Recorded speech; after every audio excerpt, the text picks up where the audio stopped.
Good morning guys. आज हम chapter 5 Indian capital market video part 3 question number 59 से start कर रहे हैं। सो क्वेश्चन नंबर 59 क्या कहता है?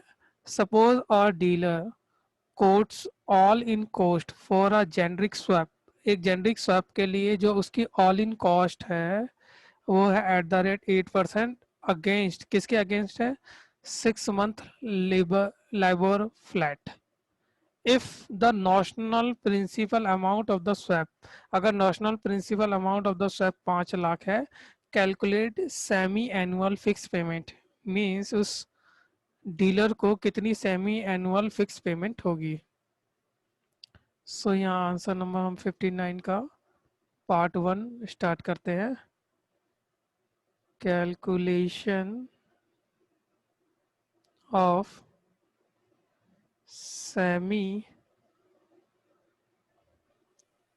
Annual fixed payment. सो इसमें सिंपल आपका एक बेस लेके चलेंगे। बेस क्या है कि ये एन है, एन को मल्टीप्लाई करेंगे AIC से और पीरियड से। अब ये चीज़ें बता देता हूँ पीरियड से। यहाँ एन जो है आपका, वेयर एन जो है आपका वो नोशनल प्रिंसिपल अमाउंट है जो कि है ₹5 लाख। जहाँ पे आपका AIC है वो ऑल इन कॉस्ट, वो है आपका 8%। ठीक है। और पीरियड दिया हुआ है, पीरियड है हमारा 6 मंथ का, या 180 डेज कह लो।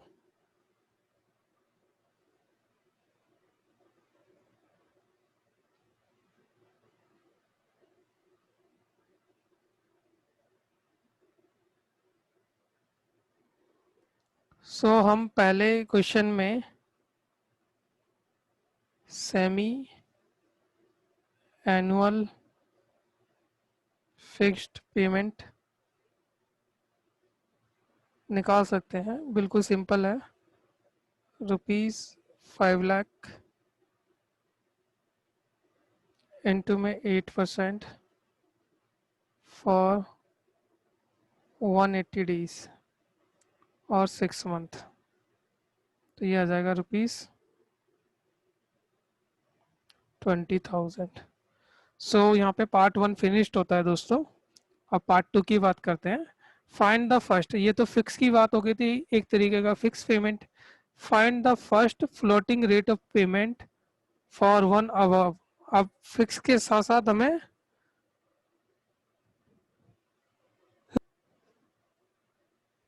अब फिक्स के साथ साथ हमें floating floating rate for one one का हमने फिक्स पेमेंट निकाल दिया, फ्लोटिंग रेट निकालना है। If the 6 month period from the effective date of the swap to the settlement date comprise one, जो 6 मंथ का पीरियड है वो 181 डेज होता है, तो कोई बात नहीं, 181 डेज के हिसाब से निकाल लेंगे। ठीक है जी। एंड विद द कॉरस्पॉन्डिंग जो लाइबोर रेट है वो 8% ना होके 6% हो जाता है on the effective date of swap को। सो सेकंड, हम सेकंड सॉल्यूशन कर रहे हैं लेकिन फर्स्ट का ही है पार्ट का, और इसलिए वो फ्लोटिंग मांग रहा है, तो फ्लोटिंग रेट पेमेंट मांग रहा है। पहले में फिक्स मांगी थी, बस ये फर्क है। तो फ्लोटिंग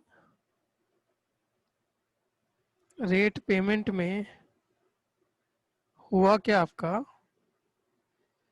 कि आपका रुपीस तो 5 लाख ही था, रेट ऑफ इंटरेस्ट आपका 6% हो गया 8% की जगह, और डेज आपका 181 डेज हो गए 360 का।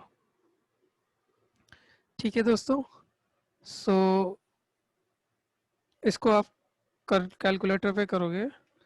5 lakhs 6% इंटू में 181 डिवाइड बाई 360। आप 360 ले लीजिए, ऑल दो 365 भी ले सकते हैं। ₹15,083 ये आपका कैलकुलेशन में आया। तो ये आपका फिक्स रेट भी निकल गया। तो ये फिक्स रेट भी निकल गया, फ्लोटिंग रेट भी निकल गया। और थर्ड में क्या बोल रहा है, इन द सेकेंड अबव, मतलब सेकेंड अबव में if the settlement is on net basis, अगर सेटलमेंट नेट बेसिस पे होती है तो how much fix rate payer would pay to the floating rate of payer. देखो फ्लोटिंग वाले को फिक्स रेट पेयर कितना देगा, तो एक नेट सेटलमेंट की बात आ रही है और यहाँ पे हमें 365 डेज लेना ही लेना था, तो नेट सेटलमेंट की बात आ रही है। सो पॉइंट नंबर थर्ड में आप सीधा नेट सेटलमेंट कर सकते हो, फर्स्ट माइनस सेकंड का।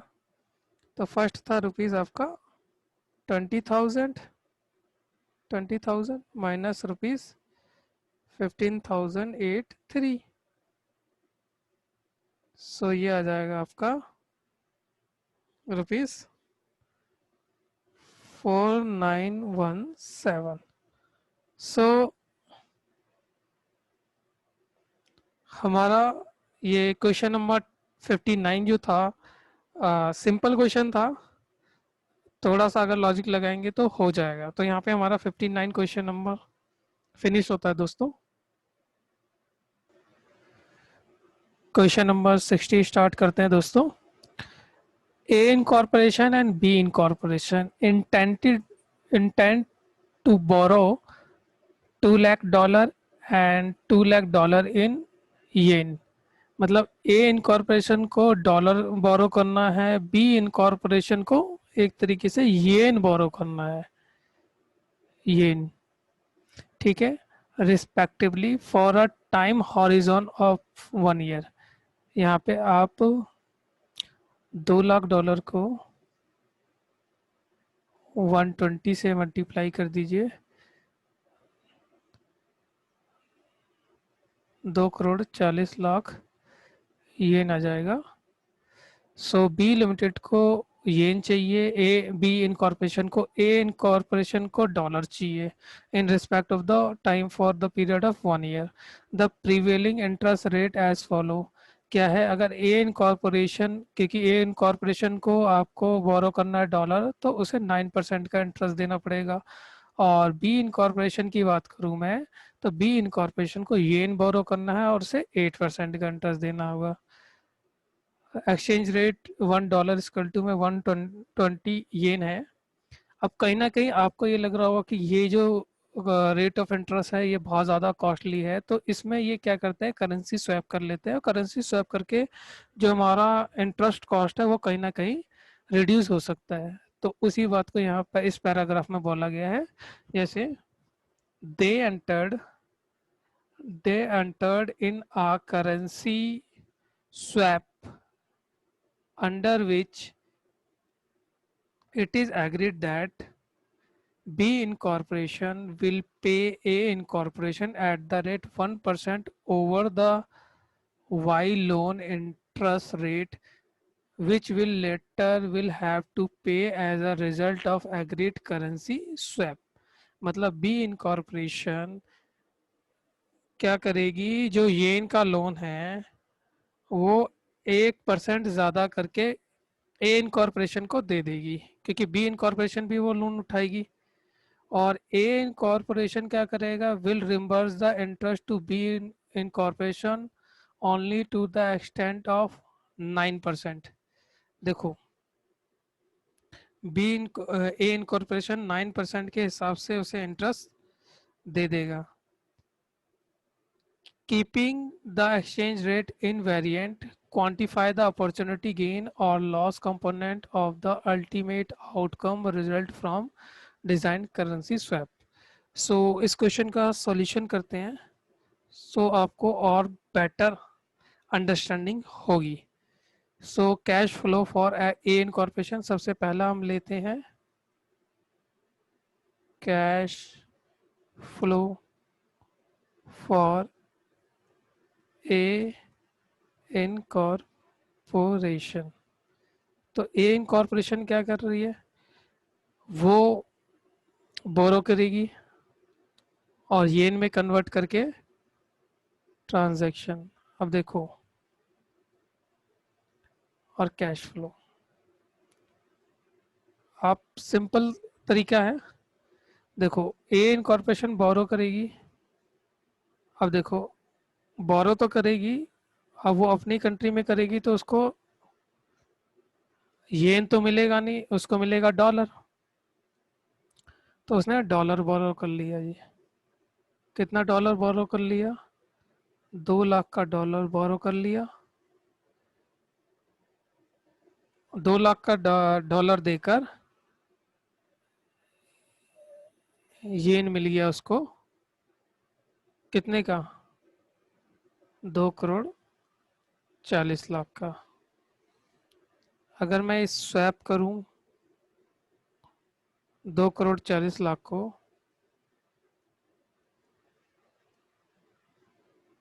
येन को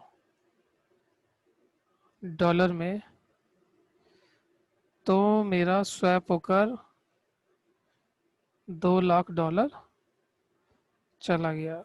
सो नेट अमाउंट जो है, नेट आउटफ्लो 2 लाख डॉलर का हो गया। सिंपल ये समझिए कि देखो, बी इनकॉर्पोरेशन को क्या चाहिए, येन चाहिए। ए इनकॉर्पोरेशन ले क्या सकता है, तो ए इनकॉर्पोरेशन ने के 2 लाख चले गए और उसने क्या ले लिया बैंक से, उसने बैंक से येन बोरो कर लिए 2 करोड़ 40 लाख के। अगर स्वैप की बात करें तो स्वैप उसके जेब से 2 लाख का नेट आउटफ्लो हो गया। ठीक है दोस्तों, अब इसी में अब करते हैं at the time of exchange principal amount. तब क्या हुआ, ट्रांजैक्शन और कैश फ्लो। और ज़्यादा क्लियरिटी आएगी आपको इस कॉन्सेप्ट के बाद। देखो, एक्सचेंज ऑफ द प्रिंसिपल के टाइम क्या हुआ, सबसे पहले तो आपने 2 लाख का डॉलर का बोरो किया,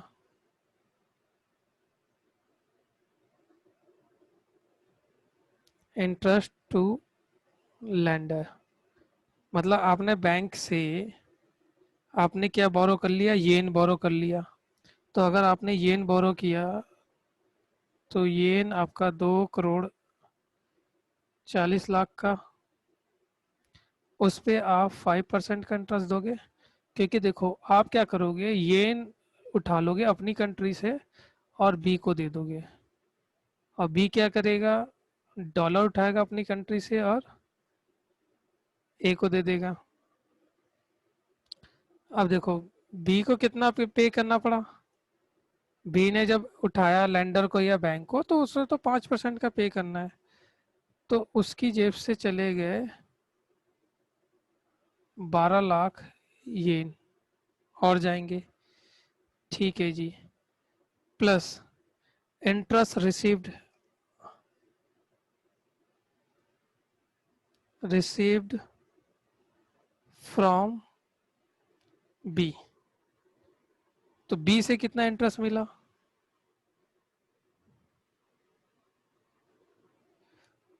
सो बी को हमने कितने दिए थे, 2 करोड़ 40 लाख येन दिए थे। एट द रेट 1%, जितना बैंक से लिया था उससे 1% ज़्यादा पे दिया था, यही एग्रीमेंट में तय हुआ था। तो आपने बी से ले लिए 14,40,000। तो आपको कहीं ना कहीं 2,40,000 ये इनका फायदा हो गया, नेट सेविंग। अब ये तो हो गया बोरिंग के टाइम पे। अब इसी में सेकंड पार्ट का सॉल्यूशन कर रहे हैं, जबकि हम सेकंड पार्ट बाद में स्टार्ट करेंगे। Interest to B incorporation, that means कि बी इन कॉरपोरेशन से इसने $2,00,000 लिए होंगे, ठीक है। अब बी इन कॉरपोरेशन को मैक्सिमम क्वेश्चन में लिखा हुआ है कि ये 9% ही पे करेगा, ठीक है। अदरवाइज बी कॉरपोरेशन 10% पे उठाती डॉलर, तो इसको 11% पे देती, लेकिन यहाँ पे मैक्सिमम लिखा हुआ है कि 9% का इंटरेस्ट देगा। तो इसने बी इन कॉरपोरेशन को 9% का इंटरेस्ट दे दिया 2,00,000 पे। डैट मीन्स कि इसकी जेब से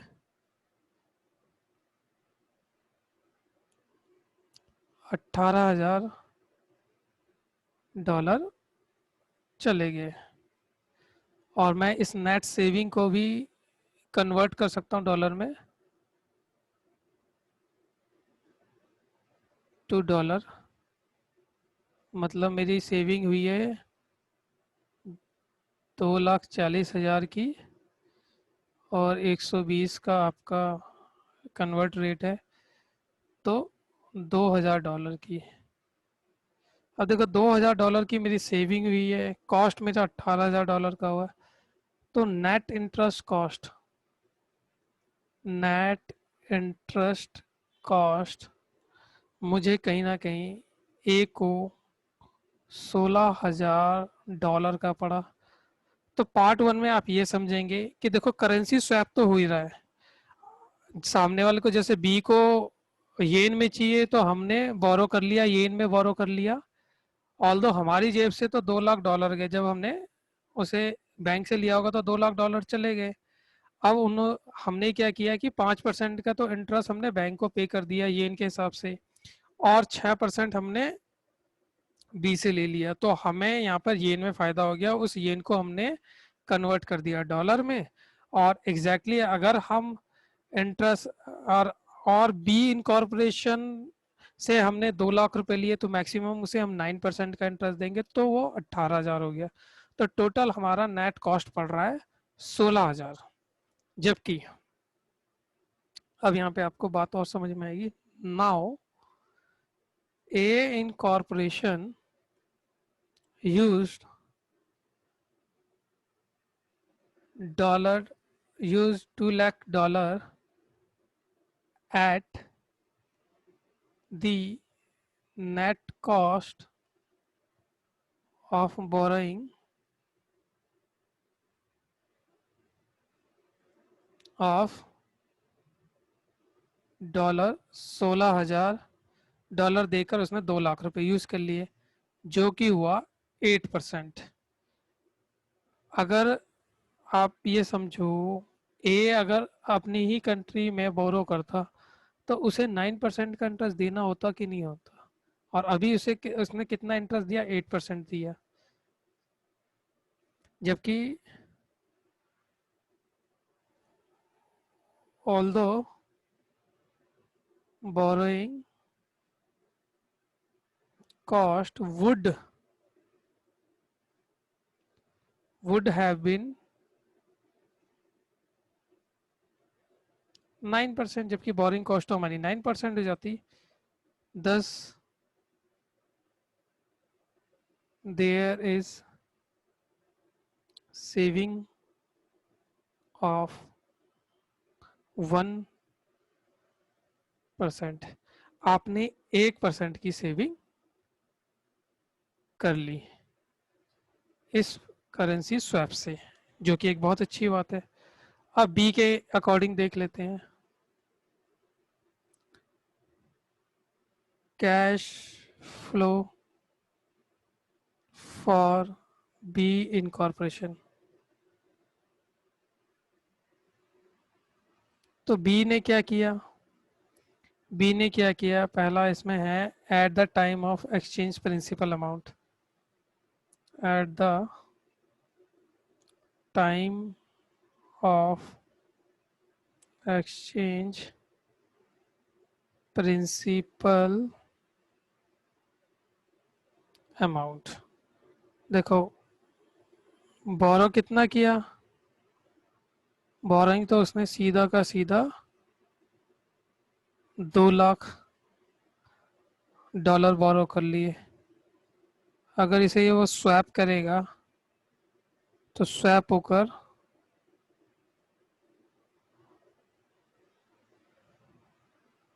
होकर आपका जो ये $2 लाख है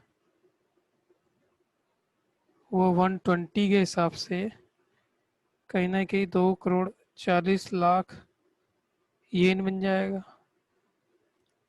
तो बी का तो हम येन में ही कैलकुलेशन करेंगे, तो उसका जो नेट अमाउंट है वो येन 2 लाख 40 हजार, 40 लाख उसके, 2 करोड़ 40 लाख उसके चले गए। ठीक है जी, ये तो हो गया प्रिंसिपल के टाइम जब उसने बैंक से लोन लिया। अब आ जाते हैं at the time of interest to, अब आ जाते हैं at the time of exchange principal. ये हो गया। अब इंटरेस्ट की कैलकुलेशन कर लेते हैं। Interest calculation. सो इसमें सबसे पहले इंटरेस्ट टू लेंडर, आपने जिससे पैसे लिए, तो इंटरेस्ट टू लेंडर आपने क्या लिया, तो आपने कहीं ना कहीं 2 लाख रुपए बोरो करे। तो बोरो का क्या रेट चल रहा है बी के यहाँ पे, बोरो का रेट चल रहा है 10%। उसने 10% में बोरो करे, ऑल दो यहाँ से ए से कितने लिए, 9% लिए। तो यहाँ पे इसने 2 लाख रुपए बोरो करे 10% के हिसाब से, तो इसने $20,000 दिए और इंटरेस्ट रिसीव्ड फ्रॉम ए, ए से कितना लिया, तो वही $2 लाख पे आपने तो सिर्फ 9% का इंटरेस्ट लिया मैक्सिमम, मतलब 18,000। सो यहाँ पे आपका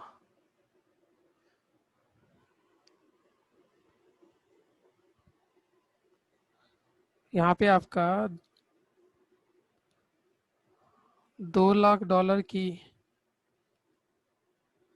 नेट लॉस हो गया। अगर इसे कन्वर्ट कर देते हम इनटू येन, तो $2,000 को आप 120 के येन से मल्टीप्लाई करोगे तो ये आपका 2,40,000 येन आ जाएगा। अब तो ये वाली बात होगी, प्लस आपने इंटरेस्ट दे दिया। इंटरेस्ट किसको दे दिया, टू ए इनकॉर्पोरेशन। वो किस लिए दिया, तो आपने 2 लाख का 6% यूज किया था आपने। हमने भी तो 2,400 लाख लिए थे, उस पर 6% देने का प्रॉमिस किया था, मीन्स 14,40,000।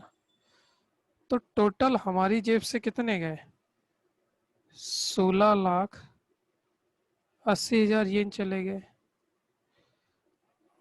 ये हो गया net interest cost, net interest cost 16,80,000। सो अब यहाँ पे कैलकुलेशन पे निकालोगे आप, be in corporation used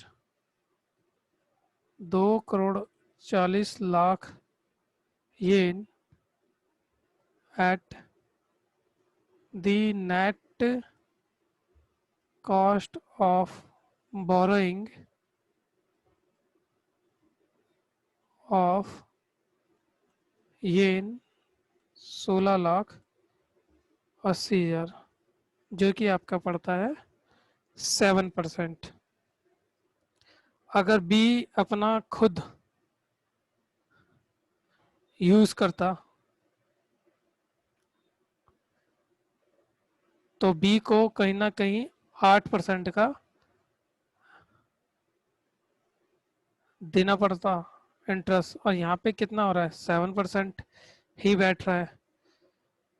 so 16,80,000 divide by 2,40,00,000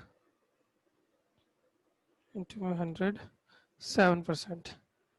सो यहाँ पे भी आपको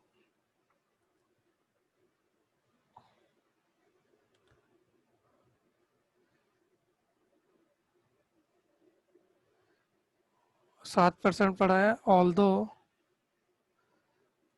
the borrowing cost would have been 8%, hence saving 1%। सो दोस्तों क्वेश्चन नंबर 60 बहुत ही इंपॉर्टेंट क्वेश्चन है और अच्छा खासा लॉजिकल है, क्योंकि इसमें स्वैप है। स्वैप में क्या है कि आप एक बैंक से पहले पैसे उठा रहे हो, फिर उसे बी को दे रहे हो, और फिर उसके बाद जब इंटरेस्ट की बात आती है तो इंटरेस्ट आपने जिससे उठाए हैं पैसे उसको इंटरेस्ट पे करना है, प्लस बी को दिया तो बी से इंटरेस्ट लेना है, कमाना है, और इसके बाद आपने बी से भी एक तरीके से करेंसी स्वैप करके जो लोन लिया था उस पे भी इंटरेस्ट देना है। सो इसमें 3 तरीके की इंटरेस्ट कैलकुलेशन हो जाती है, और उस 3 तरीके की इंटरेस्ट की कैलकुलेशन करने के बाद आपका एक पार्टी का आंसर आता है, और उसमें हम कैलकुलेट करते हैं कि इंटरेस्ट बचा या नहीं बचा। ठीक इसी प्रकार पार्टी बी भी करती है कि उसने पैसे बोरो करके ए को दिए, तो उसने बाद में बैंक को कितने रुपए दिए और ए से कितने रुपए चार्ज करे, प्लस उसने ऑलरेडी बी को करेंसी लेने के अगेंस्ट में इंटरेस्ट दिया था, तो वो कितना हुआ, तो उसमें भी 3 इंटरेस्ट आ जाते हैं, तो तीनों की कैलकुलेशन। सो क्वेश्चन नंबर 60 अच्छा है, एक बार प्रैक्टिस कर लेंगे तो और ज़्यादा इस पे कमांड बन जाएगी। तो यहाँ पे हमारा क्वेश्चन नंबर 60 भी कंप्लीट होता है। इसे एक बार प्रैक्टिकली मीन्स कि एक बार इसे ऑडिट ना करके पेन से अपने कॉपी में करना, तो ये इजीली हो जाएगा। क्वेश्चन नंबर 61 पे आते हैं दोस्तों। अच्छा क्वेश्चन है, इंपॉर्टेंट है। Derivative bank entered into a plain vanilla swap through a OSI. OSI stand for overnight index swap on a principal of rupees 10 crore. एक प्लेन वलीना स्वैप पे डेरिवेटिव बैंक ने एंटर कर लिया है।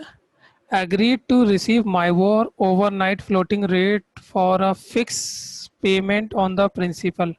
प्रिंसिपल के फिक्स पेमेंट पे एग्रीमेंट कर लिया है माइवोर के, ठीक है। अब ये तो फिक्स की बात कर रहा है कि fix payment of the principal, और आगे दे रहा है the swap was entered into on Monday. एक स्वैप एंटर्ड किया गया है मंडे को on 2 August and was commence on 3 August. 3 अगस्त से कमेंस होगा and run for a period of 7 days. ये फ्लोटिंग की बात कर रहा है, ठीक है दोस्तों। सो इस स्वैप में क्या हुआ है, respected MIBOR rate for Tuesday to Monday. देखो एक तो फिक्स पेमेंट की तो बात कर ही रहा है क्वेश्चन में, और ये फ्लोटिंग में ये बात कर रहा है कि माइबोर का रेट ट्यूसडे से लेके मंडे तक आपका 7 डेज ऑफ पीरियड है, तो 7 डेज पीरियड में आपका इंटरेस्ट रेट ये रहेगा। अब आप सोचेंगे कि यहाँ तो 7 डेज दे रखा है और यहाँ पे दोस्तों 6 डेज का रेट ऑफ इंटरेस्ट है, तो यहाँ पे लिखा हुआ है संडे इज द हॉलीडे, तो जो सैटरडे का रेट ऑफ इंटरेस्ट होगा संडे पर भी हम वही रेट ऑफ इंटरेस्ट लगा देंगे। दैट मीन्स कि आपको 2 दिन का रेट ऑफ इंटरेस्ट कैलकुलेट करना होगा। अब derivative bank received ₹317 on a settlement. अगर डेरिवेटिव बैंक 317 रिसीव करते हैं सेटलमेंट पे, तो बताओ fix rate and interest under both the leg क्या है, मतलब फिक्स रेट ऑफ इंटरेस्ट क्या है, फ्लोटिंग रेट ऑफ इंटरेस्ट क्या है, एंड आपका इंटरेस्ट रेट ऑफ फिक्स का परसेंटेज क्या है, जो कि क्वेश्चन में नहीं दे रखा। सो आंसर नंबर 61 है। जैसे ही सॉल्व करेंगे आपको और क्या समझ में आ जाएगा, इजीली समझ में आएगा। तो कैलकुलेट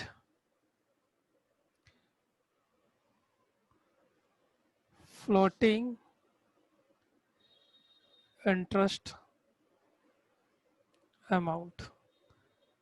अब देखो इसमें सबसे पहले आपको डेज लिखने होंगे कि कौन कौन से डेज को आपकी ट्रांजैक्शन हुई और किस प्रिंसिपल पे हुई, और माइवोर का क्या रेट था,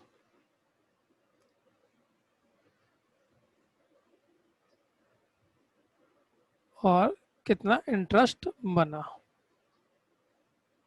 सो इसमें आप देखेंगे कि डेज जैसे आपका आ गया, ट्यूसडे आ गया।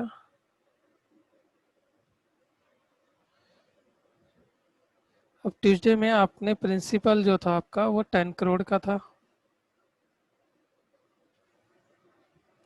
अब इस 10 करोड़ के प्रिंसिपल पे आप 7.75% का की रेट से कैलकुलेशन करोगे, और मैं कैलकुलेशन का भी कॉलम ऐड कर देता हूँ, अदरवाइज कन्फ्यूज़न होगी। या तो फिर इसको 1/365 डेज कर लेते हैं। 7.75 का माइबोर का रेट था, 100 डेज का था। सो इंटरेस्ट आपका आ जाएगा 21,233। अब ट्यूसडे के बाद वेंसडे आया।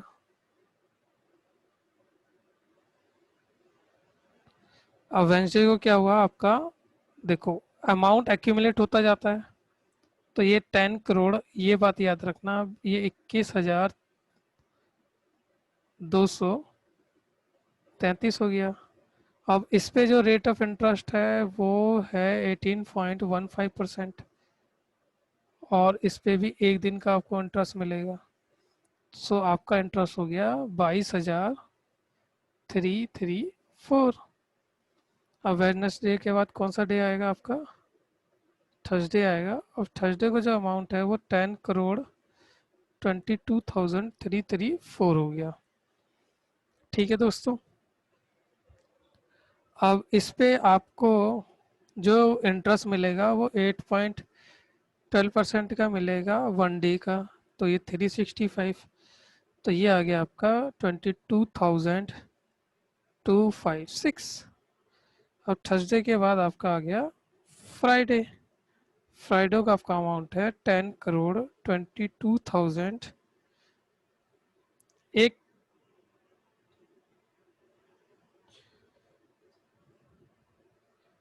एक छोटी सी यहाँ पे कैलकुलेशन मिस्टेक गलत लिख दिया मैंने, इसे ठीक कर लेते हैं।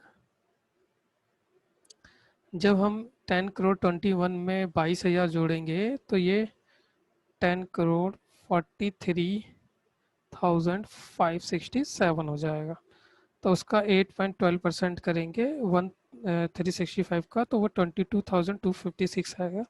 जब वो जोड़ेंगे इसमें तो ये 10,65,823 हो जाएगा।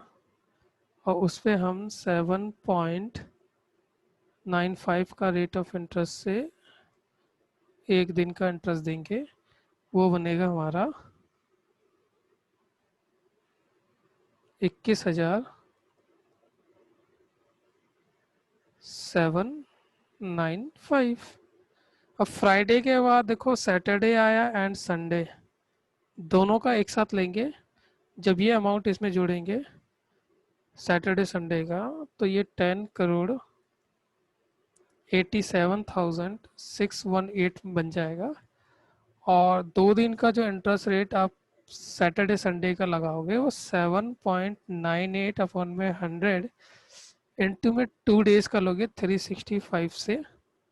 सो ये कैलकुलेशन करोगे, 2 दिन की कैलकुलेशन करोगे तो ये आएगा 43,764। और उसके बाद फिर आप सीधा मंडे की कैलकुलेशन करोगे और मंडे में ये अमाउंट जोड़ोगे तो 10,1,31,382। और उस पे जो रेट ऑफ इंटरेस्ट है 8.15% इंटू में 1/365। सो ये कैलकुलेशन होकर आपका आ जाएगा 22,358। सो आपका जो टोटल फ्लोटिंग इंटरेस्ट जो है वो आपका 1,53,740 हो गया आफ्टर 1 वीक। ठीक है, अब बैंक की बात करते हैं। तो बैंक को तो फिक्स, उसने अपना फिक्स करा था तो लेस कर देते हैं नेट रिसीव्ड।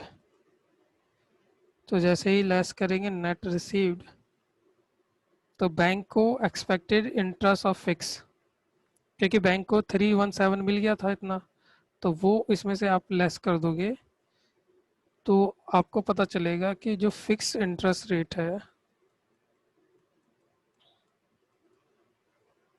है वो है आपका 153,423। फिक्स रेट ऑफ इंटरेस्ट, ये अमाउंट क्या है रुपीस में है, तो ये फिक्स रेट ऑफ इंटरेस्ट आपका, क्योंकि इतना तो बैंक को पहले ही मिल गया था, सो इतना तो बैंक में आप लेस कर ही दीजिए, तो ये आपका फिक्स रेट ऑफ इंटरेस्ट बना 1,53,423। तो to 10 calculate fixed rate of interest. अब exactly fix rate of interest कितना है, तो ये 1,53,423 अपॉन में ये 10 करोड़ इंटू में 100 इंटू में ये 365 अपॉन में 7। तो ये कैलकुलेशन करके आया हमारा 8%। अप्रॉक्स कैलकुलेशन आएगी थोड़ी सी, बट कोई नहीं। सो क्वेश्चन नंबर 61 काफ़ी अच्छा क्वेश्चन है। इसमें फिक्स रेट और फ्लोटिंग रेट के गैप का सेटलमेंट दिया गया है। कैलकुलेशन आसान है, एक बार समझ जाएंगे तो कैलकुलेशन में कोई दिक्कत नहीं आएगी। सो यहाँ पे हमारा क्वेश्चन नंबर 61 भी कंप्लीट होता है दोस्तों। क्वेश्चन नंबर 62 पे आते हैं दोस्तों। क्वेश्चन नंबर 62, मैसर्स पाकर and company is contemplating to borrow an amount of rupees 60 crore for a period of 3 month। देखो पी कंपनी 60 करोड़ पे बोरो करना चाहती है 3 महीने के लिए in the coming 6 month times from now. आज से 6 महीने के बाद पी कंपनी 60 करोड़ पे बोरो करना चाहती है 3 मंथ्स के लिए। The current rate of interest कितना चल रहा है, 9% चल रहा है मार्केट में, but it may go up in 6 month time. 6 महीने में हो सकता है कि ये जो करंट रेट ऑफ इंटरेस्ट चल रहा है वो आपका बढ़ जाए। The company wants to hedge itself against the likely in interest rate में कंपनी अपने आप को हेज करना चाहती है। The company banker quote of forward rate agreement कर लेती है एट 9.30%। मीन्स कि फ्यूचर में कंपनी 9.3% पे ये 60 करोड़ पे बोरो करेगी। What will be the final settlement amount if the actual rate of interest after 6 months happens to be 9.6% or 8.80%? क्या होगा, आपने कॉन्ट्रैक्ट तो ले लिया 9.30 पे, अगर इंटरेस्ट रेट 9.60 हो जाता तो सिंपल सी बात है, पाकर एंड कंपनी को फायदा हो जाएगा। अगर 8.80 हो जाएगा तो पाकर एंड कंपनी को लॉस होगा। सो यहाँ पे हम सॉल्व करते हैं, एक ही फार्मूला है, उस फार्मूले को ही समझ लेंगे तो हमारा ये क्वेश्चन क्रैक हो जाएगा। Answer number 62। सबसे पहले तो आप ये लिखिए,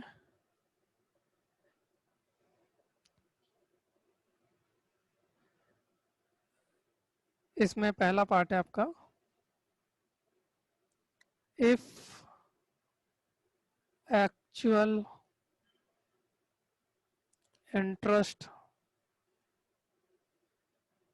आफ्टर 6 months happen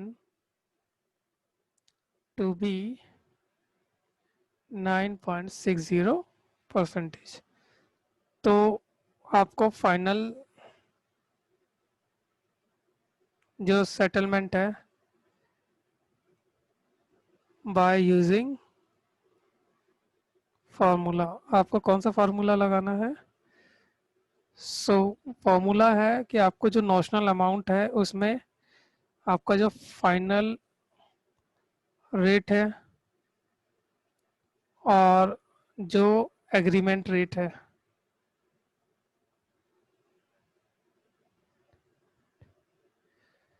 और इसको हम मल्टीप्लाई कर देंगे मंथ अपॉन में ईयर से, अपॉन में 1 प्लस जो भी हमारा फाइनल रेट आया है एक्चुअल रेट, और उसका भी मल्टीप्लाई कर देंगे मंथ अपॉन में ईयर से। सो कैलकुलेशन करते हैं और इजीली समझ में आएगा। देखो ₹60 करोड़ है और आपका जो फाइनल रेट है वो है 9.60% माइनस एग्रीमेंट रेट आपका था 9.30%, और इसको आप 3/12 कर दोगे क्योंकि 3 मंथ का लिया था। 1 प्लस फाइनल रेट आपका 9.60% है और इसको भी आप 3/12 कर दोगे। सो इस पोर्शन को आप जैसे ही सॉल्व करोगे आपका ₹4,39,453 आ जाएगा। Hence bank will pay Parker and Company a sum of ₹4,39,453। ये तो हो गया दोस्तों पार्ट 1 सॉल्व हमारा। अब पार्ट 2 की तरफ आते हैं। पार्ट 2 बोलता है, if actual rate of interest जो है after 6 month happen to be 8.80%। तो आप वही फार्मूला यूज करेंगे, ₹60 करोड़, और ये आपका फाइनल रेट तो हो गया 8.80%, जबकि आपका एग्रीमेंट रेट कितना था 9.30%, और इसको आप 3/12 से मल्टीप्लाई कर देंगे इतने पोर्शन को। फिर आपका 1 प्लस जो फाइनल रेट था वो आपका आया है 8.80% इंटू में 3/12। सो इस पोर्शन को भी आप जब सॉल्व करोगे, क्योंकि यहाँ ये नेगेटिव है तो आंसर भी आपका नेगेटिव में आएगा, ₹7,33,855। इसका मतलब हो गया hence Parker and company will pay to bank a sum of rupees 7,33,855. So question number 62 एक फार्मूले बेस्ड पे था. ये फार्मूला हम जैसे ही अंडरस्टैंड कर लेंगे हमारा ये क्वेश्चन बहुत ही इजीली तरीके से सॉल्व हो जाएगा. तो यहाँ पे हमारा क्वेश्चन नंबर 62 भी फिनिश होता है. क्वेश्चन नंबर 63 पे आते हैं दोस्तों. Question number 63. A textile manufacturer has taken a floating interest rate loan of rupees 40 lakh on 1st April 2012. The rate of interest at the inception of the loan is 8.5% per annum interest to be paid every year on a 31st March. And the duration of the loan is 4 year. देखो loan का duration है 4 year और rate of interest है 8.5% और loan जो है वो 40 लाख का है. In the month of the October 2012 the central bank of the country release the following projection about the interest rate likely to be prevail in future. मतलब interest rate future में बढ़ेगा. जैसे क्या बताया, ऑन 31st मार्च को eight interest rate 8.75 हो जाएगा. On 31st मार्च 2014 को इंटरेस्ट रेट 10% हो जाएगा एंड आगे ऐसे so on at 10%, 10.5% on 31st March 2016 and 7.75%. Show how the borrowing can be hedged the risk arising out of expected rise in the rate of interest and he wants to peg his interest cost at the rate 8.5. वो अपने interest coast को 8.5 तक ही सीमित रखना चाहता है, उससे ज्यादा वो पे नहीं कर सकता. अब आगे पढ़िए. ये क्वेश्चन एक ही है, भले यहाँ पे पार्ट 1 और पार्ट 2 दिया हुआ है. assuming that premium negotiation by both the party is 0.75% to be paid on 1st October 2012 and the actual, अब देखो वो तो एस्टिमेशन बताया था central bank of India country ने, जबकि actual rate of interest on the respective dues happens to be on 31st March 2013 को 10.2, 31st March 2014 को 11.5 एंड 31st March 2015 को 9.5 एंड 31st March 2016 को 9% and 8.25%. So show how the settlement will be execute on the perspective interest due. तो सबसे पहले आप देखिए कि आपको 8.5% से ज़्यादा का पे नहीं करना, तो कहीं ना कहीं इसके अगेंस्ट में आपको एक अपफ्रंट फीस देनी पड़ेगी ताकि उससे ऊपर का अमाउंट जो भी होगा बोरोवर का वो ना पे करके. ये लाइन मैं आपको यहाँ पे क्लियर कर देता हूँ. जैसे लिखा, to purchase the caps this borrower is required to pay the premium upfront at the time of the buying caps. वो एक कैप बाइंग कर लेगा कि 8.50 से ज्यादा का मुझे इंटरेस्ट नहीं पे करना है. सबसे पहले आप देखिए कि उसने ये टारगेट कब किया. ये किया उसने 1 अक्टूबर 2012 को 0.75% का, ये रहा 1 अक्टूबर 2012 को उसने प्रीमियम पे किया for buying cap. So answer number यहाँ पे हमारा 63. सबसे पहले 1 अक्टूबर 2012 को क्या हुआ, premium paid for buying cap. और कितना प्रीमियम पे किया, तो रुपीस आपका 40 लाख का जो लोन अमाउंट था उसका 0.75% प्रीमियम पे किया. ये आ गया आपका प्रीमियम अमाउंट रुपीस 30,000. ये तो पे कर दिया आपने, ये 30,000 है. ये तो पे कर दिया आपने प्रीमियम अमाउंट। अब क्या होगा, 31 मार्च 13 को जो एक्चुअल इंटरेस्ट रेट था वो हो गया 10.20। सो हम ये कहेंगे कि ₹40 लाख पे, अब यहाँ पे लिख सकते हैं कि कंपनसेशन रिसीव, क्योंकि जितना भी ऊपर का इंटरेस्ट है उसका कंपनसेशन मिलेगा आपको, रिसीव्ड, जिसमें सबसे पहला आ गया 31 मार्च 2013 को आपको 40 लाख पे कितना कंपनसेशन मिलेगा। तो 40 लाख पे आप 10.2% -8.5 का आपका कैपिंग थी। सो इतना परसेंट करेंगे तो आपका 40 लाख पे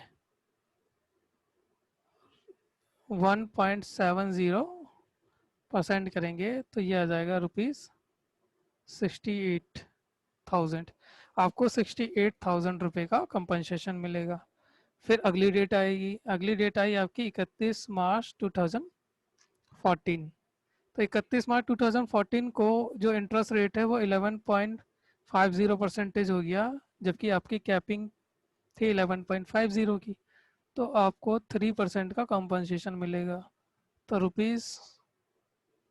₹40 लाख पे आपको 3% का कमीशन मिलेगा, ₹30,000। फिर यही बात करते हैं हम 31 मार्च 2015 की, कि नेक्स्ट ईयर क्या हुआ। तो next year rate of interest 9.25% हो गया, जबकि आपकी कैप थी 8.50% की। सो आपको 0.75% का बेनिफिट मिल गया। तो 40 लाख रुपए पे आपको 0.75 का बेनिफिट मिल गया। दैट मीन्स कि ₹30,000 का आपको कंपनसेशन यहाँ मिल जाएगा। और एक कैलकुलेशन यहाँ पे थोड़ी सी मिस्टेक कर दी है मैंने, ये आपका ₹1,20,000 आएगा। तो ये आपका एक कंपनसेशन 68,000 का मिलेगा, अगला कंपनसेशन 1,20,000 का मिलेगा, और उसका अगला कंपनसेशन 30,000 का मिल जाएगा। अब आते हैं हम 31 मार्च 2016 पे। अब 31 मार्च 2016 पे जो रेट ऑफ इंटरेस्ट है, रेट है @ 8.25%। सो द बायर, इसको कोई कंपनसेशन नहीं मिलेगा इस रेट पे। तो buyer of the caps, the buyer of the caps will not receive the compensation as the actual rate of interest is 8.25 percentage. तो जब आपका 8.25% है इंटरेस्ट रेट, तो आपको कंपनसेशन नहीं मिलेगा, क्योंकि कंपनसेशन के लिए आपने कैप लगा रखी थी 8.50 से ऊपर जाएगा तो ही कंपनसेशन मिलेगा। सो वेल, क्वेश्चन नंबर 63 में सबसे पॉइंट वाली बात तो ये कि ये दोनों इंफॉर्मेशन आपकी एक है, फर्स्ट।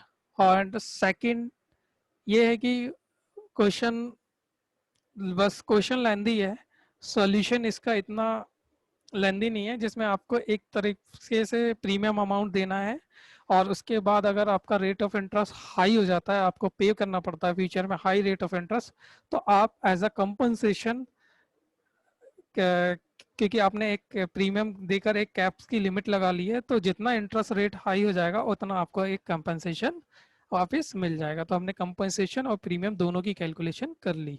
सो यहाँ पे हमारा क्वेश्चन नंबर 63 भी कंप्लीट होता है। क्वेश्चन नंबर 64 पे आते हैं दोस्तों। Question number 64, the following market data is available.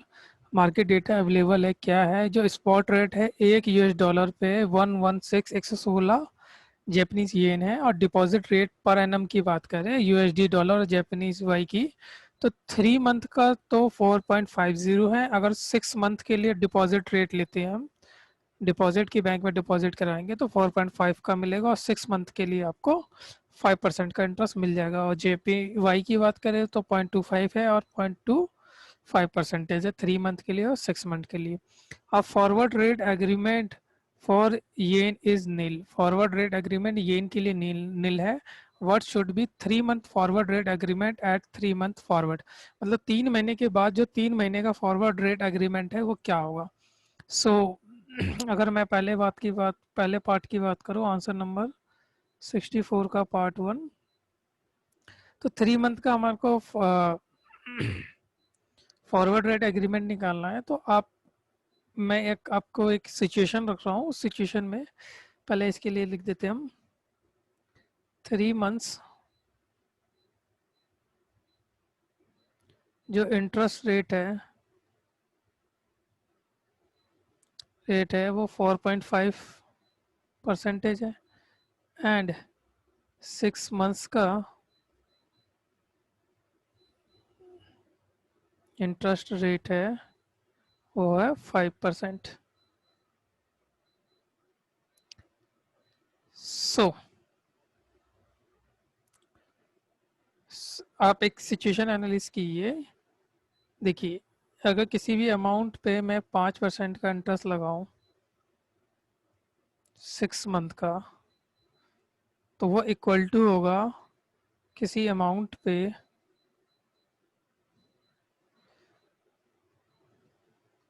ये एक सिचुएशन बना रहा हूँ, इससे आप देखना कि एग्री, ये आपका 6 महीने का रेट ऑफ इंटरेस्ट हो गया 1+R। ये आपका ये 6 मंथ का ले रहे हैं हम। ठीक है दोस्तों, अब यहाँ पे वो जो 1+ है, ये जो 3 मंथ का है, ये तो आपका 4.50 है, डिवाइड बाय 100। इस ये तो आपका 3 मंथ का दे रखा है। अब इसी के अंदर इंटू करेंगे हम 1+X रेशो, जो कि हमें पता नहीं है, वो भी नेक्स्ट 3 मंथ का। सो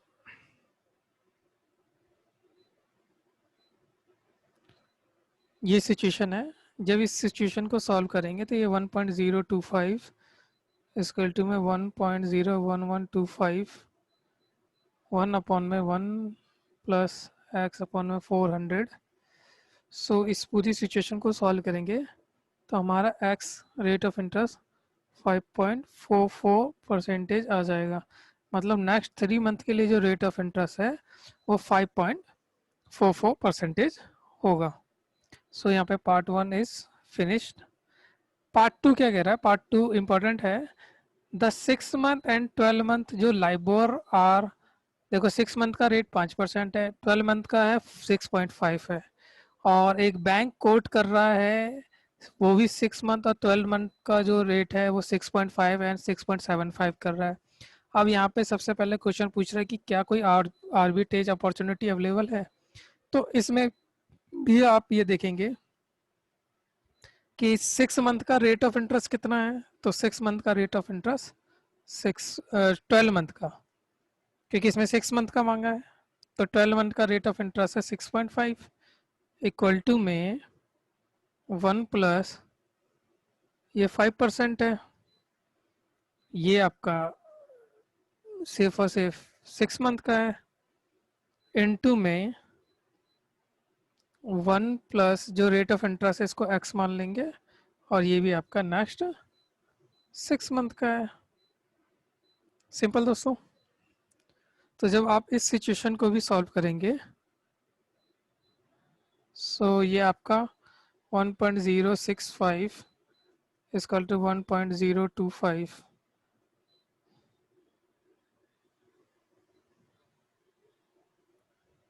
प्लस में आपका ये 1 अपॉन में x अपॉन में ये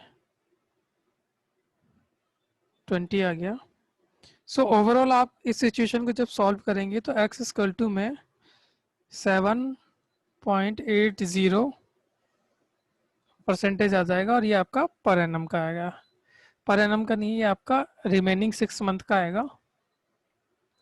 सो पर एनम हटा देता हूँ मैं यहाँ से।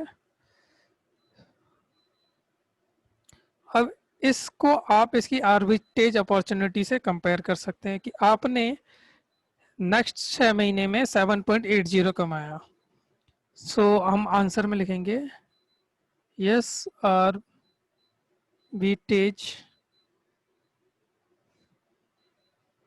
अपॉर्चुनिटी, आर्बिट्रेज अपॉर्चुनिटी अवेलेबल है। आप क्या करोगे, अर्निंग इंटरेस्ट, क्योंकि वो डिपॉजिट रेट था तो हमने डिपॉजिट रेट नेक्स्ट 6 मंथ का निकाल लिया। Earning interest eight the rate 7.80, और जबकि बैंक ने जो कोट कर रखा वो पेइंग होता है, तो पेइंग इंटरेस्ट 12 मंथ के हिसाब से क्या है, एट द रेट 6.75। सो यहाँ पे हमने बेसिकली, ये हमारा डिपॉजिट रेट है, ये कैलकुलेट किया है डिपॉजिट रेट नेक्स्ट 3 मंथ का, डिपॉजिट रेट नेक्स्ट 6 मंथ्स का, क्योंकि पहले 6 मंथ का तो क्वेश्चन में दे रखा है।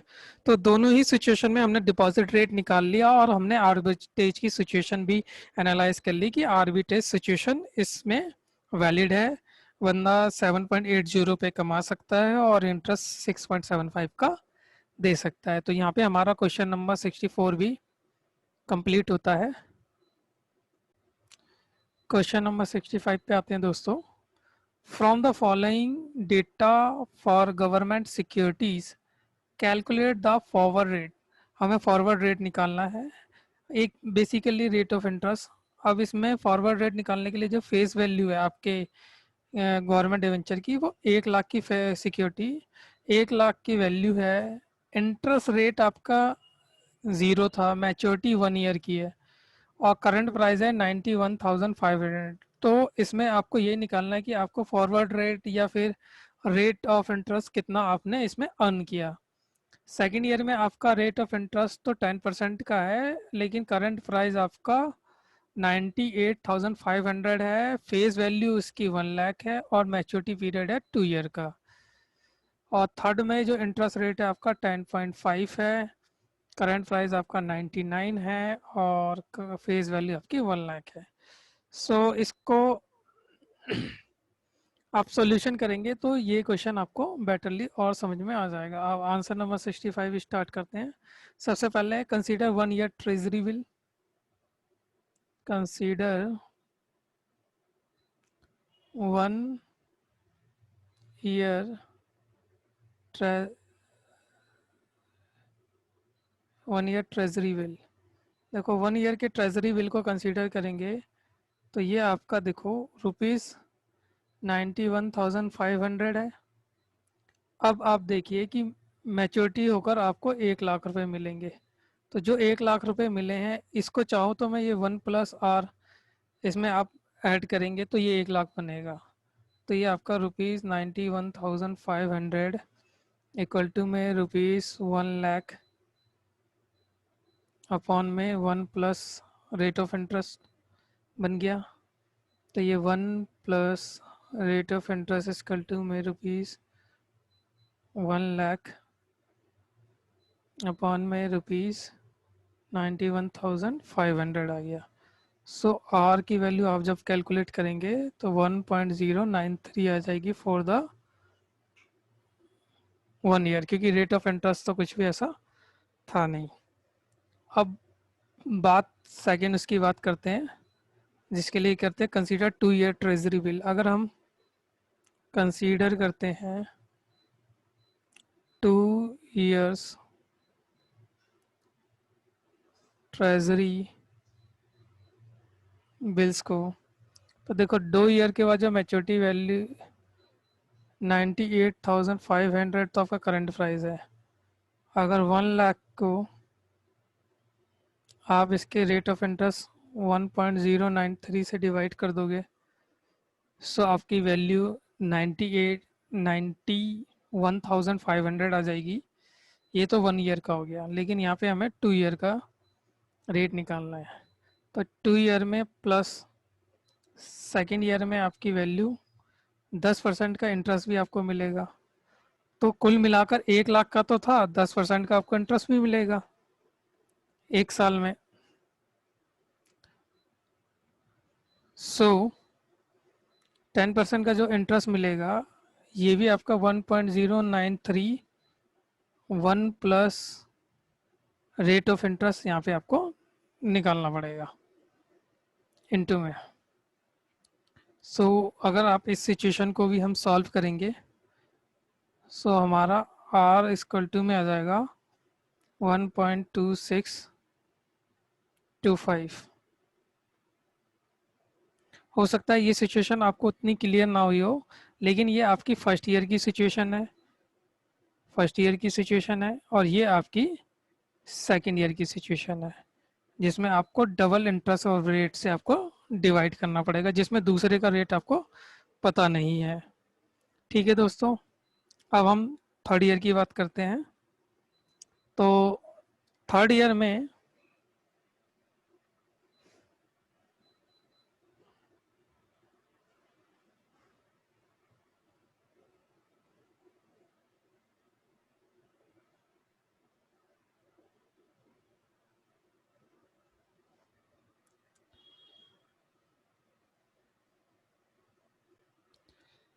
यहाँ पे आई थिंक इक्वेशन थोड़ी सी गलत बन गई है, इसको दोबारा क्लियर समझा देता हूँ मैं। देखो, आपको 98,500 रुपीज़ लगाए, और 1 ईयर के बाद आपको कितना मिलेगा? तो 1 ईयर के बाद आपको मिलेगा 10,000 रुपीज़ उसका इंटरेस्ट। तो उस 10,000 रुपीज़ को आप 1.093 से डिवाइड कर देंगे, प्लस सेकेंड ईयर में आपको 1,10,000 मिलेगा, 10,000 का तो इंटरेस्ट मिलेगा, प्लस 1 लाख का आपको रिडीमेबल वैल्यू मिलेगी। तो उसको आप किससे डिवाइड करोगे? तो 1.093 से तो डिवाइड करोगे, मल्टीप्लाई में 1 प्लस रेट ऑफ 2 ईयर का जो रेट है उससे डिवाइड करोगे।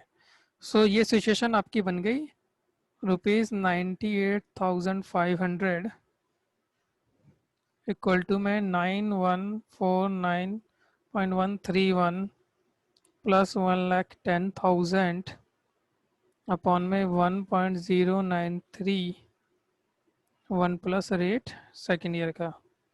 सो इस सिचुएशन को आप सॉल्व करोगे तो आपका रेट ऑफ इंटरेस्ट निकल कर आएगा 1.2625।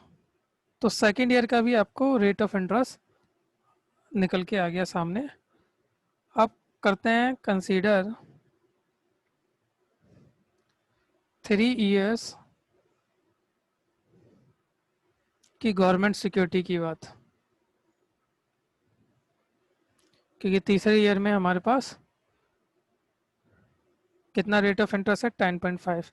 सो आपने ₹99,000 इन्वेस्ट किए, तो फर्स्ट ईयर में आपको 10,500 मिलेगा, जिसको आप डिवाइड करोगे 1.093 से, प्लस सेकेंड ईयर में भी आपको 10,500 मिल जाएगा, जिसको आप डिवाइड करोगे 1.093 इंटू में 1.2625 से, प्लस फाइनल ईयर में आपको 1,10,500 मिलेगा, जिसको आप डिवाइड करोगे 1.093 मल्टीप्लाई में 1.2625 मल्टीप्लाई में 1 प्लस रेट 3 ईयर का, और ये सिचुएशन है आपकी 99। सो इस सिचुएशन को करोगे तो आपका रेट ऑफ इंटरेस्ट 11% अप्रोक्स आ जाएगा।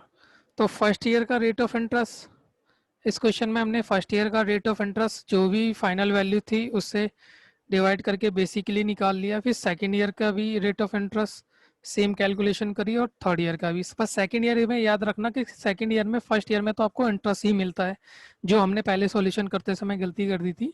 फर्स्ट ईयर में तो आपको इंटरेस्ट ही मिलेगा, सेकेंड ईयर में interest plus principal amount mature होकर मिल जाएगा। और ईयर 3 में फर्स्ट ईयर में इंटरेस्ट मिलेगा, सेकेंड ईयर में इंटरेस्ट मिलेगा और थर्ड ईयर में इंटरेस्ट मैच्योर्ड होकर मिलेगा विद प्रिंसिपल अमाउंट। और उसको डिवाइड करेंगे जो भी हमारा फर्स्ट ईयर का rate of interest, second year का, थर्ड ईयर का तो हमें निकालना ही है, का मल्टीप्लीकेशन। सो यहाँ पे हमारा rate of interest third year का, फॉरवर्ड रेट ऑफ इंटरेस्ट भी कह लो आप, हमारा 11% निकल कर आ गया। सो गाइस हमारा क्वेश्चन नंबर 65 भी कंप्लीट होता है। क्वेश्चन नंबर 66 अकाउंट से रिलेटेड है, तो इसे हम अकाउंट्स वाले चैप्टर में ही कंप्लीट कर लेंगे। अब आते हैं हम क्वेश्चन नंबर 67 पे। क्वेश्चन नंबर 67 क्या कहता है दोस्तों? Which position on the index future given a speculator a complete hedge, एक complete has against the following transaction. अब स्पेक्यूलेटर ने ये 3 ट्रांजेक्शन करी है, अब इसके अगेंस्ट में आपको हैज करना है। तो याद रखना है हैज क्या होता है, आपने जो ट्रांजेक्शन ले रखी है उसके अगेंस्ट में आपको पोजीशन बनानी होती है। आपने जो भी पोजीशन ले रखी है, शॉर्ट की ले रखी है, लॉन्ग की ले रखी है, तो उसके अगेंस्ट में ही पोजीशन बनानी होती है। सो पहला पॉइंट कहता है the share of right limited is going to rise. Share right limited का बढ़ने जा रहा है, ठीक है जी, अच्छी बात है। अब उसके पास क्या है, लॉन्ग पोजीशन है on the cash market of 50 lakh on the right limited. Right limited के उसके पास लॉन्ग पोजीशन है, और लॉन्ग पोजीशन है और उसको हैज करना है। तो लॉन्ग पोजीशन है और beta of the right limited कितना है, 1.25 है। तो अगर उसके पास लॉन्ग पोजीशन है तो वो हैज करने के लिए क्या करेगा, उतने ही अमाउंट का, अब कितने अमाउंट का बनाएगा शॉर्ट पोजीशन, तो 50 लाख इनटू में जो बीटा करके जो अमाउंट आएगा उतने अमाउंट का वो शॉर्ट पोजीशन बनाएगा। ऐसे ही सेकंड पॉइंट की बात कर लेते हैं। The share of wrong limited is going to depreciate. Share क्या है, वो डेप्रिशिएट करने वाला है और उसके पास क्या है, शॉर्ट पोजीशन है on the cash market of ₹25 lakh on the wrong limited. अब उसके पास शॉर्ट पोजीशन है, तो शॉर्ट पोजीशन है तो आपको हैच करने के लिए लॉन्ग पोजीशन करना होगा। और कितने रुपए का करना होगा, beta of the wrong limited कितना है, 0.90, तो 25 लाख का 0.90 से जो मल्टीप्लीकेशन करके अमाउंट आएगा उतने से आपको लॉन्ग पोजीशन करना होगा। अब बात करते हैं the share of fair limited is going to stagnant. मतलब जो शेयर है वो एकदम ठहरा हुआ है, ना ऊपर जा रहा है ना नीचे जा रहा है। ही हैज अ, उसके पास क्या है, शॉर्ट पोजीशन है कैश मार्केट में ऑफ ₹20 लाख। अगर उसके पास शॉर्ट पोजीशन है तो हम हेज करने के लिए कौन सी पोजीशन लेंगे, लॉन्ग पोजीशन लेंगे। अब कितने वैल्यू की लेंगे, तो बीटा कितना 0.75 है, तो 20 लाख का 0.75 से मल्टीप्लीकेशन कर देंगे और जो पोजीशन आएगी उसको हम लॉन्ग पोजीशन कर लेंगे, जो अमाउंट आएगा। सो हम आंसर नंबर 67 स्टार्ट करते हैं हेयर, जो कि एक बिल्कुल बेसिक सिंपल क्वेश्चन है। यहाँ पे सीरियल नंबर, कंपनी नेम, देखो सीरियल नंबर है, कंपनी नेम, ट्रेंड क्या चल रहा है, और अमाउंट कितना है, और बीटा कितना है, और रुपीस टोटल क्या आ रहा है, और पोजीशन, पोजीशन क्या लेनी है। तो आप देखो सीरियल नंबर 1 में कंपनी का नेम है राइट लिमिटेड। ट्रेंड क्या है कि शेयर राइज कर रहे थे। अमाउंट कितना है कंपनी के पास, तो कंपनी के पास अमाउंट है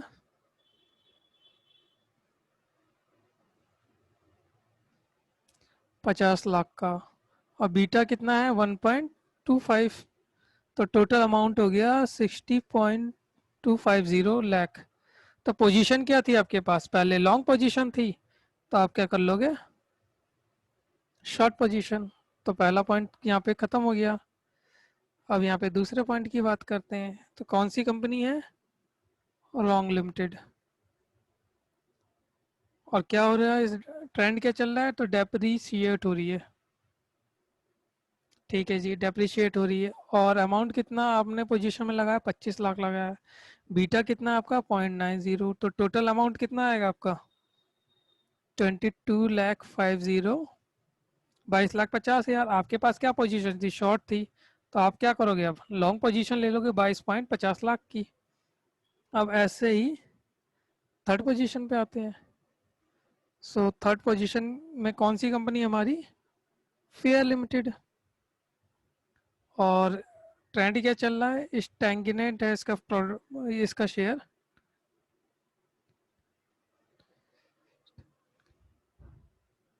स्टैग्नेंट है प्राइस ऑफ द शेयर, और 20 लाख का है। और आपका ये चल रहा है 0.75 का बीटा है, तो टोटल वैल्यू आ गई आपकी 15 लाख की। आपने शॉर्ट पोजीशन कर रखा था, तो आप लॉन्ग पोजीशन करेंगे।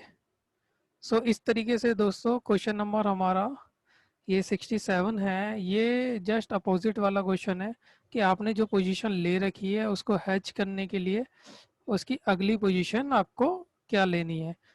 तो जो आपने पोजीशन ली है उसकी अपोजिट पोजीशन हम ले लेंगे। सो क्वेश्चन बहुत ही सिंपल है, एक ही लॉजिक है इस क्वेश्चन के अंदर, वो हमने क्रैक कर लिया। सो हमारा यहाँ पे क्वेश्चन नंबर 67 भी कंप्लीट होता है। क्वेश्चन नंबर 68 पे आते हैं दोस्तों। मिस्टर राम बाइस 10,000 share of x limited at the price of 22 पर शेयर। 22 के हिसाब से उसने 10,000 शेयर एक्स लिमिटेड के खरीद लिए, हुज जिसका बीटा वैल्यू क्या है? 1.5 है। एंड द सेल कुछ शेयर्स को बेचे, 5,000 शेयर्स बेच दिए ऑफ ए लिमिटेड के एट द प्राइस ऑफ 40 पर शेयर, हैविंग द जिसका बीटा कितना है? 2 है। अब वो कर रहा है कि ही ऑब्टेन अ कंप्लीट हैज। अब उसने जो लॉन्ग पोजीशन करी है, शॉर्ट पोजीशन करी है, उसको हैज करना चाहता है। हैज करने के लिए निफ्टी फ्यूचर लेना चाहता है 1,000 रुपये का। निफ्टी फ्यूचर जो मिल रहा है वो 1,000 रुपये का मिल रहा है। He close out his position at the closing price of the next day. अब उसने क्या करी? एक तरीके से 3 पोजीशन ली है, तो इन तीनों पोजीशन को नेक्स्ट डे क्लोजिंग करता है, जहाँ पे एक्स लिमिटेड का शेयर ड्रॉप हो जाता है 2%, ए लिमिटेड का शेयर अप्रिशिएट हो जाता है 3%, एंड निफ्टी फ्यूचर ड्रॉप हो जाता है बाय 1.5%। तो बताइए what is the overall profit और loss to the mister Ram. Mister Ram को ओवरऑल प्रॉफिट हुआ या लॉस हुआ, वो कैलकुलेट करना हमें। सो हम आते हैं आंसर नंबर 68 पे। देखो सबसे पहले हम निकालेंगे number of future contract obtain to get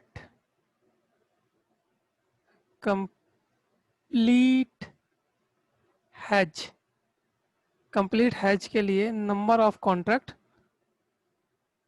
करेंगे जी। तो कितना नंबर ऑफ कॉन्ट्रैक्ट करना है? एक कॉन्ट्रैक्ट की कीमत 70,000 है। तो देखिए 10,000 के शेयर आपने 10,000 10,000 शेयर्स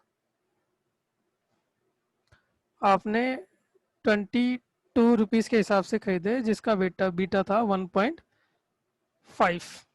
और 5,000 शेयर्स आपने शॉर्ट कर दिए 40 रुपए के हिसाब से, जिसका बीटा था 2। वेट अ मिनट, या जिसका बीटा था 2। सो इसको डिवाइड कर देंगे हम। एक बीटा कितने का, एक कॉन्ट्रैक्ट कितने का मिल रहा है? 1,000 का। सो हमें लेने हैं 70 कॉन्ट्रैक्ट्स। ओके जी, अब 70 कॉन्ट्रैक्ट लेने हैं। सो 10 10 बाय परचेजिंग 70 कॉन्ट्रैक्ट्स, हमें 70 contracts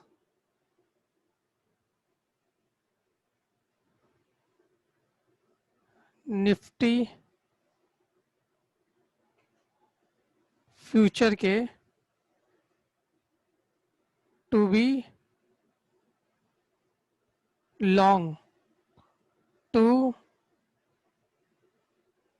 obtain complete complete hedge करने के लिए हमें 70 कॉन्ट्रैक्ट का लॉन्ग पोजीशन लेना होगा, क्योंकि ये प्राइस शेयर्स तो हमें डाउट हो रहा है कि गिरेंगे।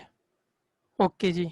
और लॉन्ग पोजीशन ही क्यों लेना है, क्योंकि ये अमाउंट आपका पॉजिटिव आ रहा है बाय का, तो दैट मीन्स कि आपने शेयर बाय करे हैं।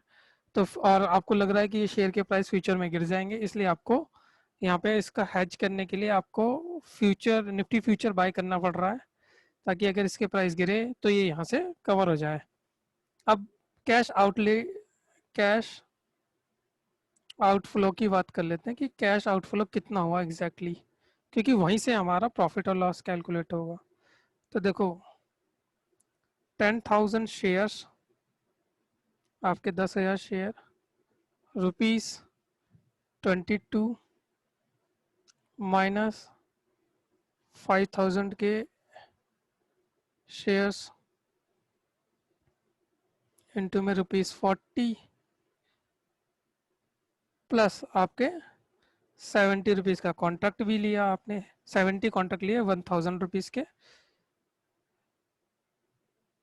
सो यहाँ पे आपकी टोटल वैल्यू 2,20,000 माइनस 2,00,000 प्लस 70,000।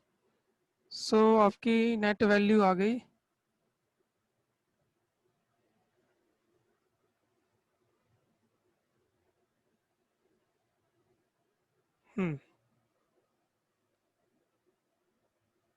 सो आपकी नेट वैल्यू ₹90,000 आ गई। नेट आउटफ्लो, आपका नेट आउटफ्लो 90,000 आ गया। सो आप नेक्स्ट डे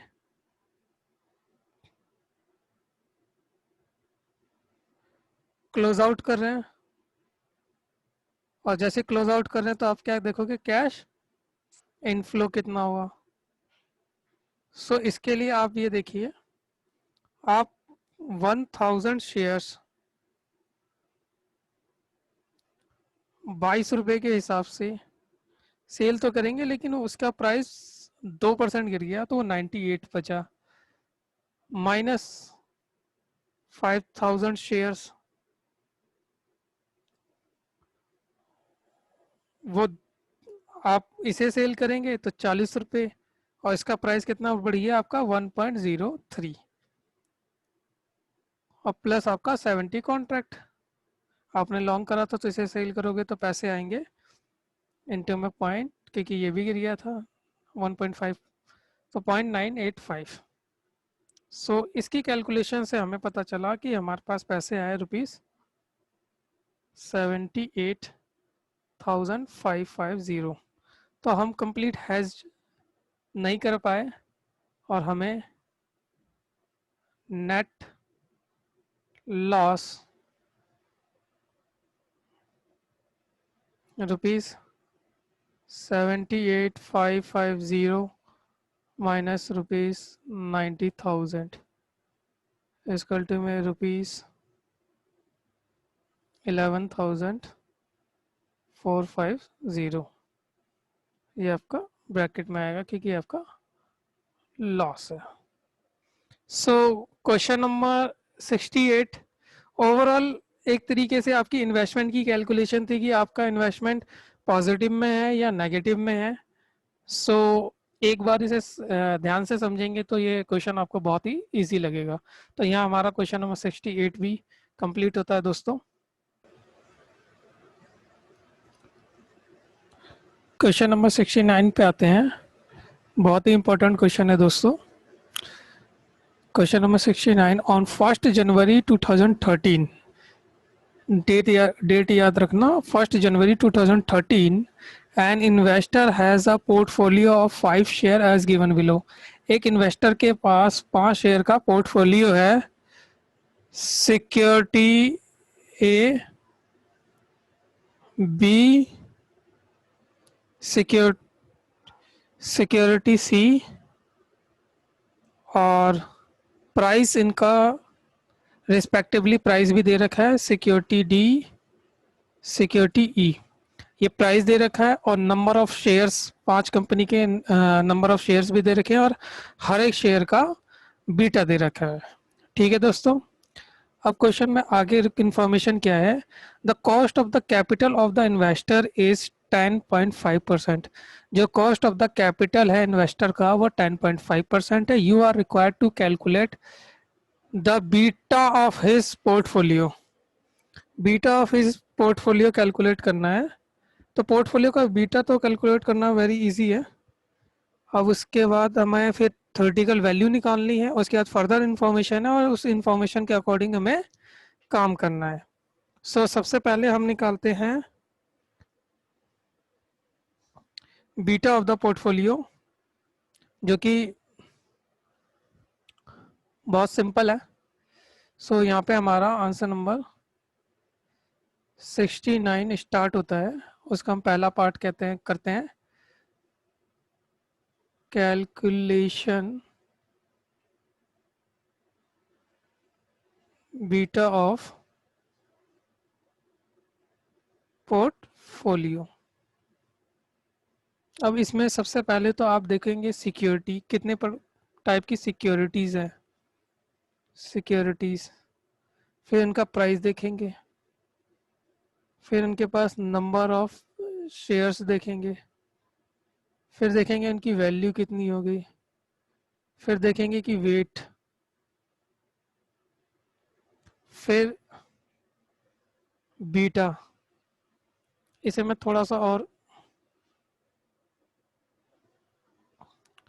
यहाँ से लिख देता हूँ क्योंकि थोड़ा सा बड़ा एरिया चाहिए से। सिक्योरिटीज़ आपकी, फिर आपका प्राइस,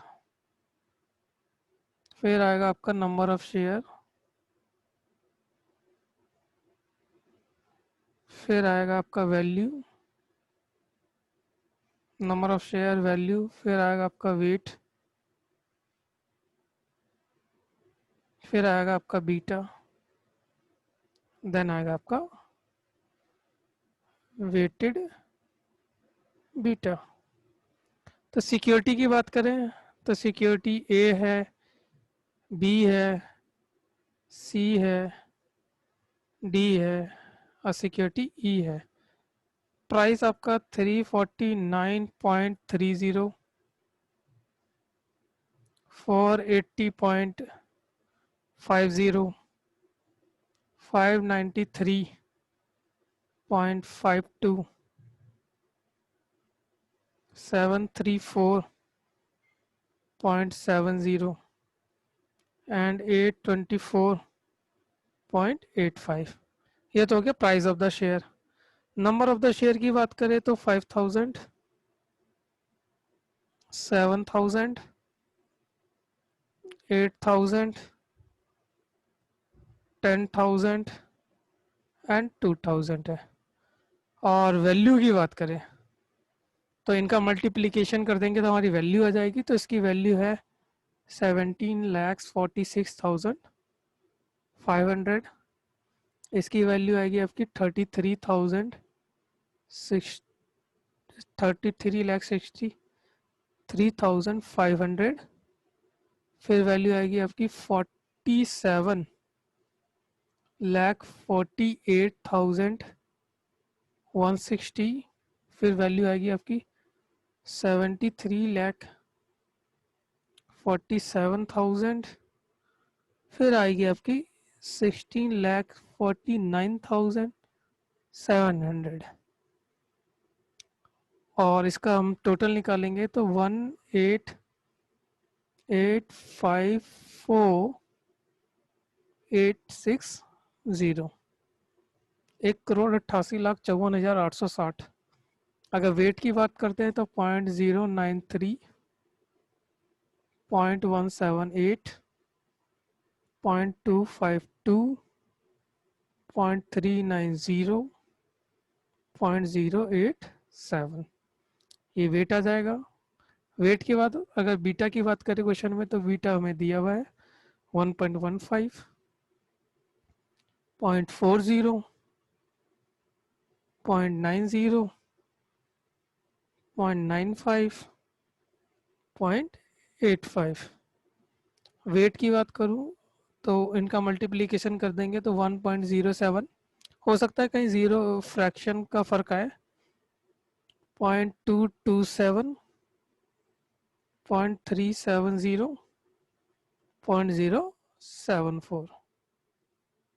तो गाइज इनका जो हमारा पूरा टोटल जो आएगा वो आएगा आपका 107.1071, 227, 370.074, 0.849।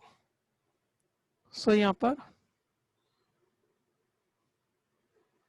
हैंस पोर्टफोलियो जो बीटा है, पूरे पोर्टफोलियो का बीटा आ गया वो 0.849। सो पहली इंफॉर्मेशन से हमारा काम हो गया। अब सेकंड इंफॉर्मेशन है वो बहुत ही मोस्ट इंफॉर्मेशन है, बट उसके कुछ पॉइंट थर्ड इंफॉर्मेशन में दिए हुए हैं। जैसे क्वेश्चन ने सीधा बोल दिया theoretical value of Nifty future for the February 2013। February 2013 का जो निफ्टी फ्यूचर है उसकी आज वैल्यू निकालिए। अब ये निफ्टी फ्यूचर February 2013 को कितना है, तो लिखा हुआ है February of his portfolio of the current value of the Nifty is 5900। जो निफ्टी की वैल्यू है वो 5900 है February 2013 में। तो हम यहाँ पे कैलकुलेट करते हैं,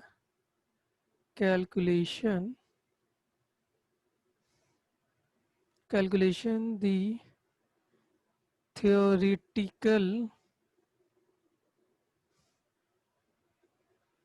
value of future contract,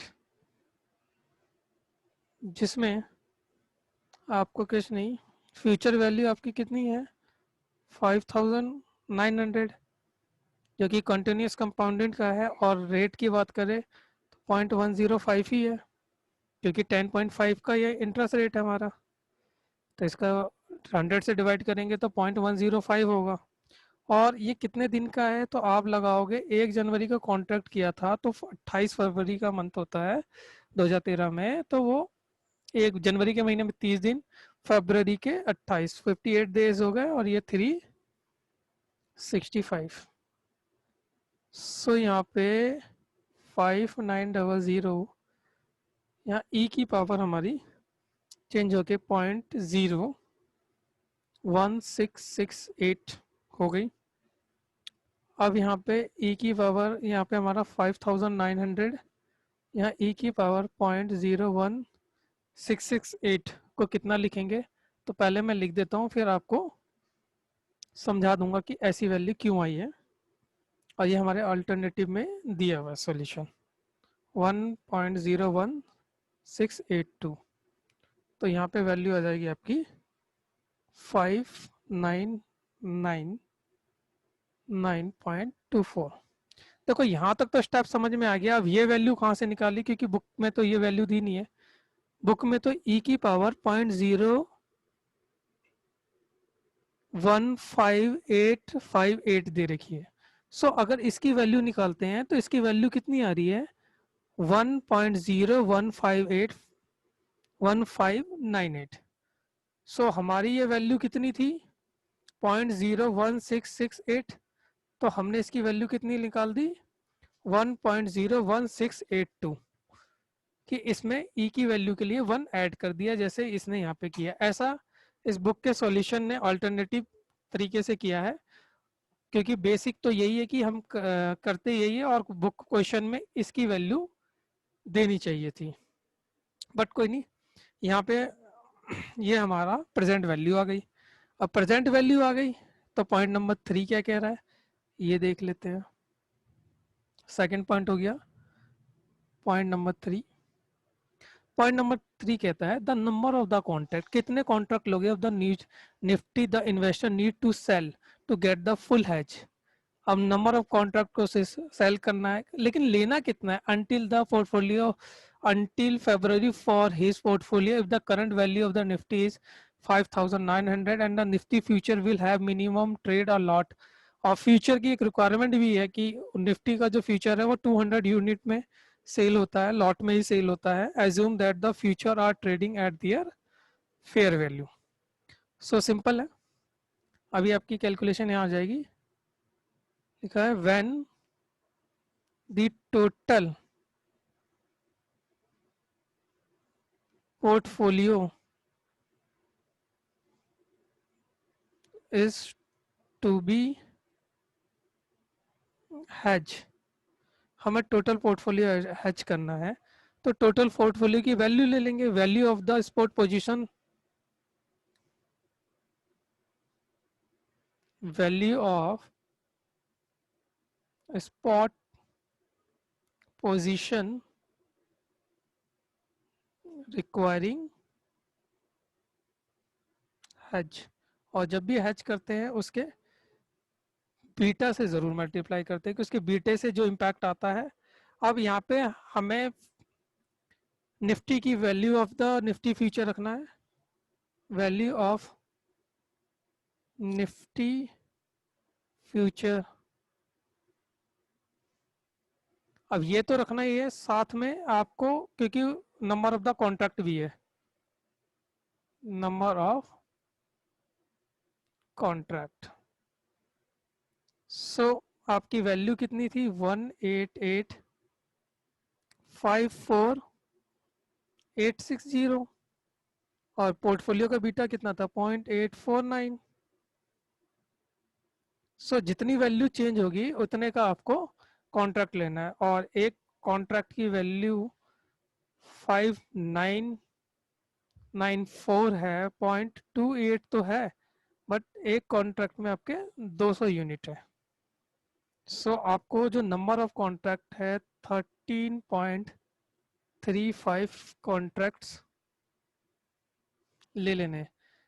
ठीक इसके प्रीवियस क्वेश्चन की बात करें जहां हमने 1000 से डिवाइड किया था, तो हमारे 70 कॉन्ट्रैक्ट आए थे, बट वहां पे 1000 से डिवाइड किया था क्योंकि वहां पर एक कॉन्ट्रैक्ट में कितने यूनिट होते वो नहीं दिया था, अदरवाइज हमें वो यूनिट भी मल्टीप्लाई करने होते और तब हमारा नंबर ऑफ कॉन्ट्रैक्ट आता। तो ये बात नोटिस करने वाली बात है। तो प्रीवियस क्वेश्चन का 68 क्वेश्चन का जो 70 कॉन्ट्रैक्ट आया था और यहाँ पे 13.35 कॉन्ट्रैक्ट आया, दोनों को कंपैरिजन कर लेना तो और ज्यादा क्लैरिटी आपको नंबर ऑफ कॉन्ट्रैक्ट निकालने में आ जाएगी। अब यहाँ पे हम दोस्तों फोर्थ पॉइंट है, the number of future contract the investor should trade if he desire to reduce the beta of the portfolio. अब ये जो पोर्टफोलियो का बीटा है 0.849, अगर यही कम हो जाए तो नंबर ऑफ कॉन्ट्रैक्ट कितने लेंगे। सो फोर्थ पॉइंट इतना इंपॉर्टेंट नहीं हो, थर्ड में ही पूरा का पूरा कंप्लीट हो गया। When total portfolio beta is reduced by 0.6, then number of contract, number of contract कितने बनते हैं। तो देखो दोस्तों, आपकी कॉन्ट्रैक्ट की वैल्यू 188,54860 है। अगर मैं पोर्टफोलियो की बात करूँ तो 8 बीटा 0.849 है, माइनस 0.6 अपॉन में वही वैल्यू पोर्टफोलियो 5994.28 इंटू में 200 कॉन्ट्रैक्ट। सो यहाँ पर हमारा आ जाएगा 3.92 कॉन्ट्रैक्ट, और इसे हम से 4 कॉन्ट्रैक्ट। सो दोस्तों क्वेश्चन नंबर 69 बहुत ही इंपॉर्टेंट क्वेश्चन है। इसमें हमें पहला तो बीटा ऑफ द पोर्टफोलियो निकालने में ज़्यादा इंपॉर्टेंट है, second beta of the portfolio निकल जाएगा तो present value of the Nifty future निकाल लेंगे। जैसे ही प्रेजेंट वैल्यू निकल कर आएगी तो हम ये निकाल सकते हैं कि नंबर ऑफ द कॉन्ट्रैक्ट कितना ले सकते हैं एक पूरे टोटल पोर्टफोलियो को हेज करने के लिए। और फोर्थ पॉइंट इतना रेलिवेंट नहीं था कि वो यही कह रहा है कि अगर पोर्टफोलियो का बीटा रिड्यूस हो जाए तो नंबर ऑफ कॉन्ट्रैक्ट पे कितना इम्पैक्ट पड़ेगा। तो हमारा नंबर ऑफ कॉन्ट्रैक्ट पहले 13 लेने थे, अब नंबर ऑफ द कॉन्ट्रैक्ट सिर्फ 4 लेने हैं। सो क्वेश्चन नंबर 69 बहुत इंपॉर्टेंट क्वेश्चन है और ये क्वेश्चन हमारा यहाँ पे कंप्लीट होता है दोस्तों।